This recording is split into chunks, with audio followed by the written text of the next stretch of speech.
Vamos agora a um problema um pouco mais difícil, no qual eu tenho 3 corpos interagindo entre si e ao primeiro corpo, além dessa força tensora, eu tenho também uma mola que exerce uma força do tipo força elástica. Eu escrevo, então, F igual a menos Kx. Vamos escolher esse referencial cartesiano, lembrando sempre a definição dos versores I e J, que nós utilizaremos em seguida. Aqui eu fiz a escolha dos eixos X e Y. Em seguida, eu apresento o diagrama de corpo livre de cada um dos corpos. No caso do primeiro, de massa M2, este que está aqui em cima, eu tenho a força de atrito, eu estou admitindo a existência de uma força de atrito que faz com que esse corpo se movimente,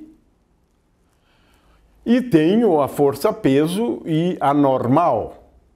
A força normal que resulta do contato do corpo de massa M2 com o corpo de massa M1. Tenho essa força aqui. Sobre o corpo de massa M1, eu tenho 6 forças. A força de atrito, que surge como reação a essa força de atrito aqui. A força normal, de mesmo módulo que essa, mas nesse sentido de reação a essa força normal. Mas tenho também uma outra força normal, que é a reação da mesa, quando eu coloco este corpo de massa M1 em contato com essa superfície da mesa. Tenho a força elástica, menos Kx, ao longo do eixo X, e a força tensora. Tenho 6 forças agindo sobre o corpo de massa M1. Esse corpo aqui tem massa M1. Sobre o corpo de massa M3 agem apenas 2 forças. As 2 forças têm apenas componentes Y. Eu quero lembrar que, como o movimento dos corpos M1 e M2 se dão tão somente ao longo do eixo X, a componente Y da aceleração é igual a 0. Então eu escrevo A1 igual a 1x vezes I e A2 igual a 2x vezes I. E a aceleração do corpo 3, por outro lado, só tem componente Y. E eu tenho, portanto, A3y vezes J. Ora, levando-se em conta que, no caso do corpo 2, eu só tenho uma força agindo ao longo do eixo X e que tem uma componente X igual a FAT, força de atrito, eu tenho que a força 2 é igual a F de atrito vezes I mais M2 vezes G menos N. Eu orientei o eixo assim, então ali é M2 vezes G menos N. Está aqui a expressão para a força resultante de todas as forças que agem sobre o corpo 2. A essa força damos o nome de F2. A força F1, como eu tenho 3 forças que têm apenas componente X, eu coloco aqui menos Kx, mais T, eu orientei o eixo para cá, mais T, menos a força de atrito, vezes I, isso aqui é soma das componentes X da força exercida pela mola, da força exercida pelo fio e, finalmente, a força de atrito. Na vertical, eu tenho M1 vezes G, esse N que está para cima agora está para cá, então eu tenho mais N menos N1, vezes J. E, finalmente, a força sobre o corpo 3 é M3 vezes G menos T mais J. Agora, o próximo passo é escrever M1A1 é igual a F1. Depois eu escrevo M2A2 é igual a F2. Finalmente, M3A3 é igual a F3. Eu vou escrever isto, começando pela força F1 e pela aceleração A1. Como A1 eu escrevo sob esta forma aqui, eu tenho a primeira equação é M1 vezes A1xi.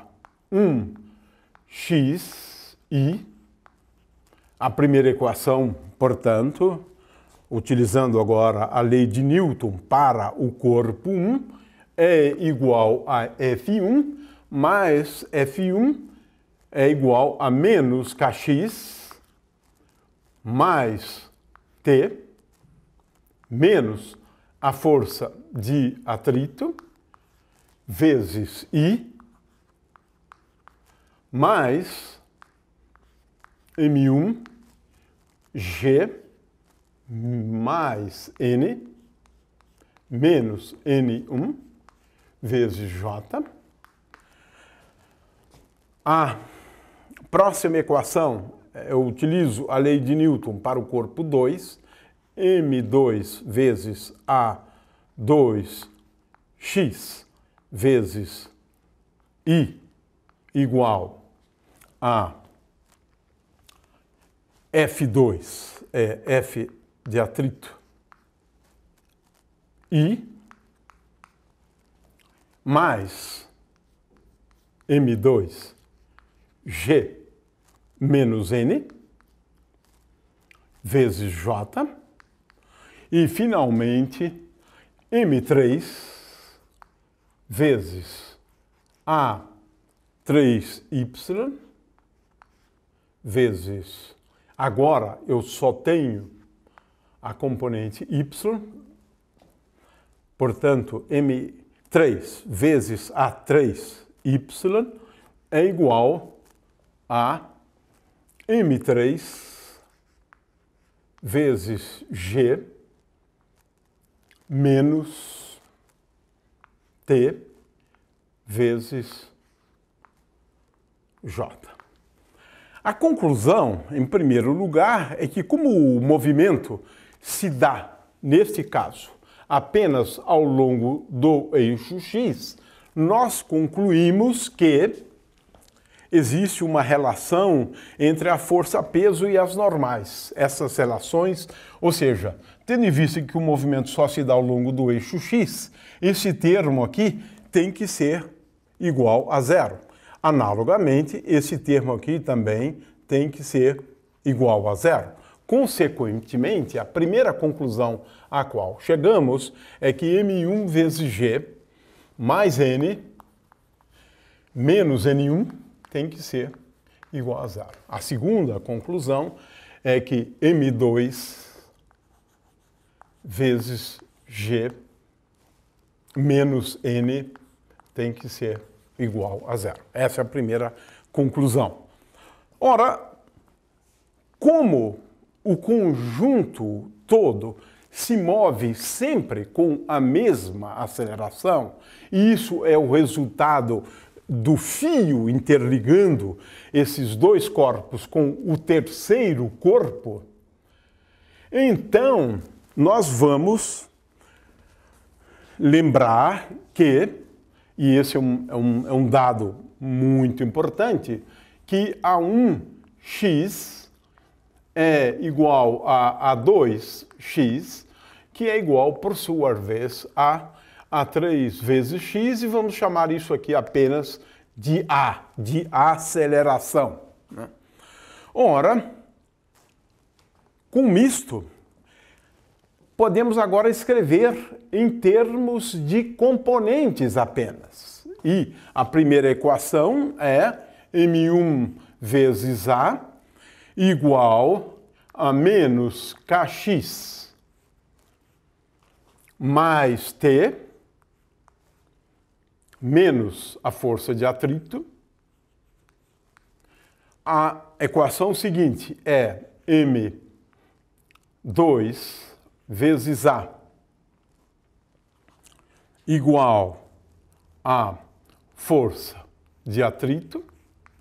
E, finalmente, M3 vezes A é igual a M3 vezes G menos T. E agora eu posso encontrar a aceleração de uma maneira extremamente simples. Eu somo essas três equações. Efetuando, portanto, a soma, eu encontro que M1 mais M2 mais M3 vezes a aceleração comum aos três corpos é igual a menos Kx mais M3 vezes G. Se tivéssemos eliminado essa mola, faríamos K igual a zero, que é uma situação bastante simples. Isto aqui, por outro lado, mostra que a resolução de problemas de mecânica não é uma questão de encontrar a aceleração. Aqui eu tenho a aceleração, mas ela é escrita em termos da coordenada associada ao deslocamento do corpo 1, que é a coordenada x, né? Ora, o que nós, na verdade, queremos saber é, por exemplo, a aceleração do corpo 1. E a aceleração do corpo 1 escrevemos como sendo d2x dt2. Eu vou agora utilizar para o corpo 1 apenas a coordenada x, como uma simplificação extra, né? Então, A é igual a d2x dt2. Portanto, a lei de Newton me leva à seguinte expressão: M1 mais M2 mais M3 vezes d2x dt2 é igual a menos Kx mais M3 vezes G. Então, aqui está o verdadeiro problema da mecânica, que é resolver esta equação. Encontrar x como função do tempo. E nem sempre isso é muito fácil. O problema, portanto, é encontrar x como função do tempo. E nós vamos deixar para analisar esse problema a solução dessa equação quando nós considerarmos o problema do movimento harmônico simples, porque o que resulta dessa equação é uma solução que eu já posso antecipar, né? X de t é igual a A vezes cosseno ômega t mais uma fase mais uma constante c. O problema, então, é encontrar essa constante c e ômega de tal forma a satisfazer esta equação. Ou seja, eu quis apenas, nesse exercício, colocar o problema de resolver um problema de mecânica. Porque não é só um problema de encontrar a aceleração. É o de encontrar x como função do tempo. E muitas vezes você acaba caindo numa equação como essa aqui, que é uma equação não muito simples, para a gente encontrar a solução. Eu dei aqui a resposta e vamos analisar essa resposta num futuro próximo. Muito obrigado, então.